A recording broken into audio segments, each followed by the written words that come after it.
하나님 말씀 보도록 합니다. 요한복음 11장 47절에서 57절까지 말씀. 하나님 말씀 다 같이 봉독합니다. 이에 대제사장들과 바리새인들이 공회를 모으고 이르되 이 사람이 많은 표적을 행하니 우리가 어떻게 하겠느냐.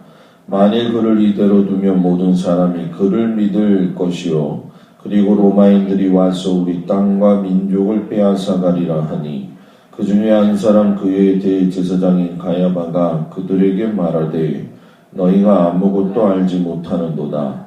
한 사람이 백성을 위하여 죽어서 온 민족이 망하지 않게 되는 것이 너희에게 유익한 줄을 생각하지 아니하는도다 하였으니 이 말은 스스로 함이 아니요 그의 대제사장이므로 예수께서 그 민족을 위하시고 또 그 민족만 위할 뿐 아니라 흩어진 하나님의 자녀를 모아 하나가 되게 하기 위하여 죽으실 것을 미리 말함이거라.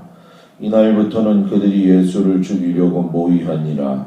그러므로 예수께서 다시 유대인 가운데 드러나게 다니지 아니하시고 거기를 떠나 빈들 가까운 곳인 에브라임이라는 동네에 가서 제자들과 함께 거기 머무르시니라. 유대인의 유월절이 가까우며 많은 사람이 자기를 성결하게 하기 위하여 유월절 전에 시골에서 예루살렘으로 올라갔더니 그들이 예수를 찾으며 성전에 서서 말하되 너희 생각에는 어떠하냐. 그가 명절에 오지 아니하겠느냐 하니 이는 대제사장들과 바리새인들이 누구든지 예수 있는 곳을 알거든 신고하여 잡게 하라 명령하였음이로라. 아멘. 기득권을 생명보다 귀중하게 여긴 자들의 태도라는 제목을 가지고 오늘 아침 말씀을 묵상하도록 하겠습니다. 나사로의 한시적 부활 사건이 전례가 없었던 사건이었죠. 일단 사람이 죽으면 세상과 끊어지고 또 끊어진 것은 고사하고 그 율법의 해석적인 면에서 본다고 한다면 죽은 것으로 인해서 그가 부정하게 됐고 또 그를 만지는 자부터 해서 다 부정하게 되어지는 것인데 이게 부활했으니까 어떤 방법으로 이 문제를 해결할지에 대해서 심히 고민이 될 수밖에 없는 그런 상황이 되었습니다. 물론 우리가 여기서 정말 중요한 건 율법적으로 난해한 어떤 해석이 필요도 하겠지만 사람을 살리는 생명사건이 더 귀중함에도 불구하고 대제사장들과 바리새인들이 이 일을 소중하게 생각하지 않는다는 사실에 대해서 더 깜짝 놀라게 되는 거죠. 자, 한국교회의 믿음의 성도들과 믿음의 교회 그리고 믿음의 목자들이 생명을 살리는 일에 더 많은 것들을 투자하고 더 소중하게 생각해야 되는데 교리적 해석이라든가 율법적 해석 이런 문제들로 인해서 가장 난해한 삶을 살고 있는 것이 오늘 이 시대의 아주 어려운 믿음의 생활의 한 모습이죠. 자, 여타 다른 것은 우리가 생각하지 않더라도 여기서 나오는 대제사장하고 바리새인들이 자신들이 일단 가지고 있는 기득권이 예수님 때문에 위태롭다고 여겼다는 사실입니다. 하나님을 섬기는 자들이 하나님으로부터 보내진 예수님으로 인해서 기득권이 위태로워졌다라고 하는 건 그들이 하나님의 말씀을 잘 깨닫지도 못했지만 하나님의 말씀을 배우고 또 가르치는 사람이라고 할지라도 성령의 은혜와 충만함을 받지 아니하면은 다른 사람들이 갖고 있는 인간적인 태도들이 그대로 있다는 거예요.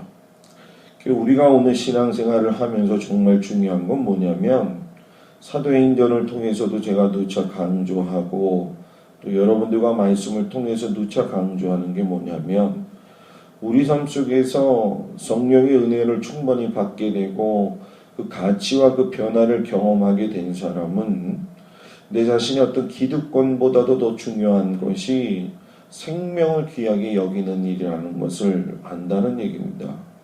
그러기 때문에 그 태도들이 다를 수밖에 없는 것이고 그 생명에 대한 그 믿음의 모습들이 바르게 나올 수밖에 없다는 거예요. 그런데도 불구하고 오늘 여기 나오는 대제사장들과 바리새인들이 어떤 의미에서 보면 우리의 모델이 될 수 있는 사람들인데도 그들 모습에서도 여전히 그런 모습을 찾아볼 수가 없다는 거예요. 그래서 여기에 기득권을 자기의 생명보다 귀중하게 여긴 자들의 태도가 두 가지 면에서 좀 확연하게 드러나는데 그 중에 하나가 뭐냐면 이유를 찾는다는 거예요. 이유를. 자, 근데 이 이유가 선한 이유가 아닙니다. 합당한 이유를 찾는 것이 아니라 안 되는 이유만을 찾는다는 거예요. 자, 어떤 사람은 삶 자체를 볼 적에 바른 시선으로 아예 보지 않는 사람이 있는 걸 우리가 잘 알죠. 처음부터 마지막까지 안 좋은 것만 찾아서 말하고 공격하고 이렇게 난처하게 하는 사람들이 있다는 건 아마 우리가 다 공감을 하는 것이라고 생각을 할 겁니다. 이것은 성령 받은 사람의 모습이 아니라는 얘기예요. 하나님을 알고 주님을 따라가는 믿음의 백성들은 처음부터 마지막까지가 하나님의 은혜 안에 있는 것입니다. 하나님의 사랑 안에 거하고 자기도 그 사랑을 통해서 이 땅에 다시 태어났다는 걸 알았기 때문에 어떤 자신이 가지고 있는 기득권이라든가 자신의 유익만을 위해서 살지 않는다는 거죠. 쉽사리 그런 것까지 생각하지 못한다 할지라도 문제가 난처해지지 아니하도록 사는 것이 바른 믿음의 삶의 모습이라는 얘기죠. 생명을 살리는 일에는 다른 어떤 이유가 없다라는 거예요. 물론 오늘 이 시대를 보게 되면 이단이라든가 또는 그 밖에 사이비 종교에서 행하는 어떤 표적과 예수님의 표적을 똑같은 것으로 여러분들이 생각하기에는 문제가 상당히 큽니다. 왜냐하면 이 표적이 질적으로 다르다라는 거예요. 예수님의 표적은 생명을 구하는 일이 그 구원받는 그 사람을 위하기도 하는 것이지만 그 사람을 구원하시기 위한 하나님의 큰 계획, 하나님의 구원의 계획이 나타나는 사건이죠. 그런데 이단이나 그 밖에 사이비 종교라든가 불분명한 이런 어떤 표적들 같은 경우에는 사람이 많이 드러나고 또 성경에서 나타나지 않는 여러 가지 많은 것들로 인해서 우리가 보여지고 있는 것들을 생각할 수가 있죠.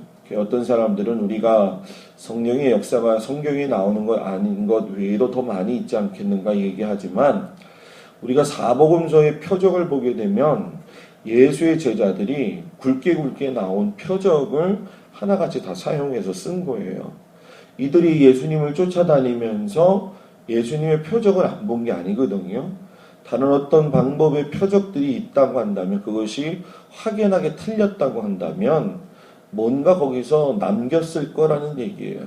그런데 남기지 않았다는 건 이 틀 안에서 표적이 진행이 되어졌다는 얘기죠. 그러니까 공교회가 아닌 우리가 이단이라든가 이런 개인적인 성향을 가진 사람들의 모습 속에서 우리가 볼 수 있는 것들을 참 분별할 수 있는 것도 지혜가 필요한 시대에 살고 있는 거죠. 당시의 바리새인과 제사장들이 예수님이 치유받은 사람에게는 예수님하고 치유받은 사람에게는 관심이 없었어요. 오직 자신들의 이익과 기득권 유지를 위해서 고집스럽고 이기적인 모습만 보였을 뿐이라는 거예요. 여러분 우리가 그 어떤 사소한 이유로라도 신앙 성장과 영혼을 살리는 일에 서로에게 어려움을 주지 않기를 주의 이름으로 축복합니다. 어떤 이유를 찾는 것은 대단히 중요하겠지만 그 이유가 사람을 살리는 일에 사용되어지게 되면 엄청나게 좋은 열매를 맺어지지만 그렇지 않을 경우에는 하나님 기뻐하시지 않는 모습이 될 수밖에 없다라고 하는 것을 오늘 이 말씀을 통해서 깨닫기를 주의 이름으로 축복을 드립니다. 그리고 두 번째 나타나는 게 뭐냐? 이것이 이제 구체적으로 발전이 되어져서 모의하고 행동이 일어난다는 거예요. 이 성경에도 보면은 53절에 이날부터는 그들이 예수를 죽이려고 모의했다. 이날이 언제냐? 대제사장 가야바가 한 사람이 백성 위에서 죽으면은 온 민족이 다 살 수 있지 않겠느냐. 작당을 하기 시작을 한 거죠. 물론 그들은 이 말이 스스로 함이 아니라고 성경에서 이야기를 합니다. 자, 그럼 이건 뭐냐? 하나님의 계획 안에서 일이 진행되어지고 있었다라는 얘기예요. 그러니까 모의했고, 이 모이는 것이 결국 예수를 죽이려고 했다라고 하는 것은 그들의 기득권의 유지를 위해서 그들이 모의하고 죽이려고 한 것이 아니라 하나님의 구원의 계획에 의해서 시작이 되어졌다라는 거죠.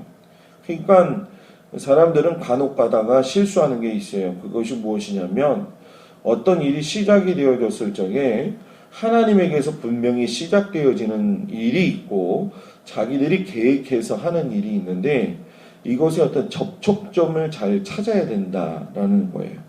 하나님은 하나님의 일을 이루기 위해서 상황과 이런 모든 것들을 이끌어 가실 적에 주님의 사이클 안에서 끌어가신다는 거죠.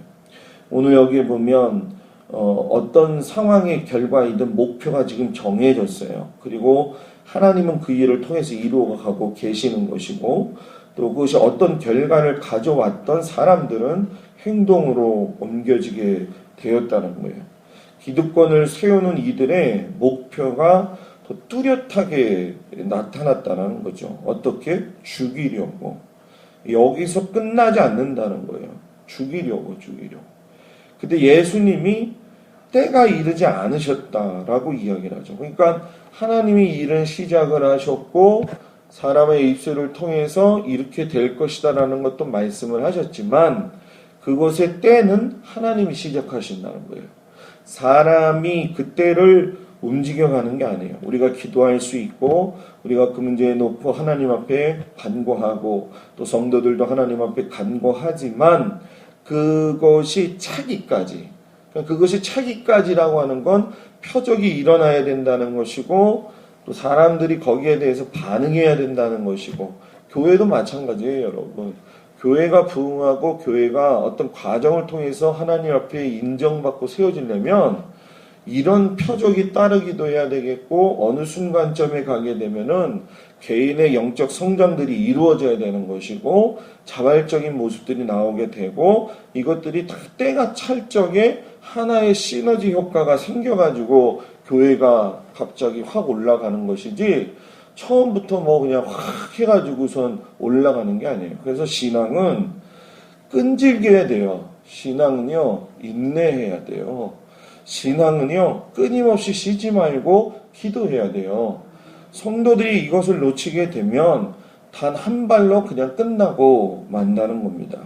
오늘 이 모든 일들이 주님 안에서 이루어져 가고 있는 것을 보면서 야 이게 정말 하나님의 일을 하는 것이 우리의 생각과 방법이 아닌 완전히 다른 모습으로 일하신다는 것을 우리가 알게 되죠. 그들은 말 속에서 예수님을 죽이고자 하는 것이 내재되어져 있었지만은 또 그것이 모의하고 행동으로서 선하게 나타나지 않고 있지만 하나님은 여러분 뭡니까? 그래서 그 일을 통해서 기억하시고 준비하시고 일을 해가신다는 거예요.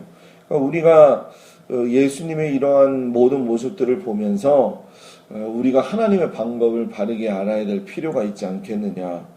어떤 사람들은 예수를 찾으면서 성전에 서서 이르면서 서서서 야 너희가 어떻게 생각하니 그가 명들에 오지 않겠느냐. 이게 좋은 말들이 아니거든요. 다 나쁜 말이에요.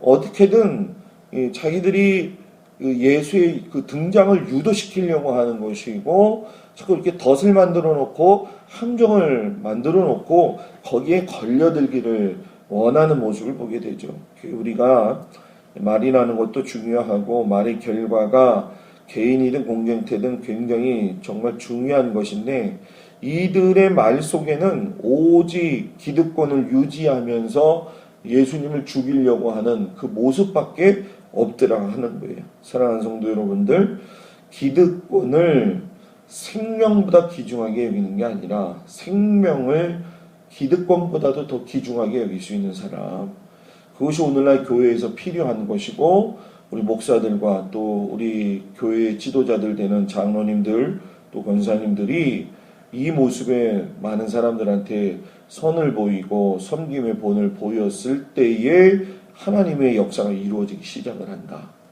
물론 교회에 대들보 같은 사람도 필요하겠고 그러지만, 대들보를 바라보고 있는 것은 처마에 있는 작은 가지들입니다. 대들보가 무너지는 것도 중요하지만 처마 밑에가 삭기 시작하면 물이 새기 시작을 하는 거예요. 그것을 잘 판단하고 잘 알고 잘 관리할 수 있는 것, 이것이 이제 목장의 운영 목적이고 우리가 목장을 바르게 해가는 데 있어서의 가장 아름다운 모습이다라고 하는 걸 한번 마음속에 깊이 새기면서 이 명절 기간을 주님의 은혜 가운데 지키시기를 주 이름으로 축복합니다. 기도하겠습니다.